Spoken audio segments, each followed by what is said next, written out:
தேவன் என்னை ஆசீர்வதிக்கணும், உயர்த்தணும், நான் செழிக்கணும், பேரும் புகழும் எனக்கு உண்டாகணும்னு ஆசைப்படுறவங்க நிறைய பேர்.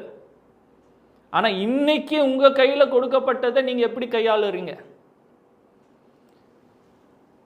லட்சக்கணக்கான கோடிக்கணக்கான காசு வேணும் அப்படின்னு ஆசைப்பட்டுட்டு கொடுக்கப்பட்டிருக்கிற ஆயிரங்களை என்ன சரியா பட்ஜெட் போட்டு சேமித்து ஞானமாக செலவு பண்ண எனக்கு தெரியலன்னா உங்களை நம்பி எப்படி கோடிக்கணக்க கையில் கொடுப்பாங்க?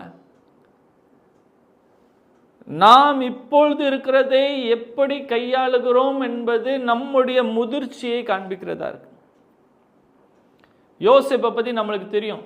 ராஜாவா எகிப்து தேசத்தில் ராஜாவுக்கு அடுத்த ஸ்தானத்தில் ஆளுகை செய்கிறவனாக ஆனது தற்செயலாக இல்லை. அதற்கு முன்பதாக அவன் போத்திபார் வீட்டிலே அந்த போத்திபாரின் வீட்டு காரியங்களை நல்ல நிர்வாகம் பண்ணுகிறவனாக இருந்தான்.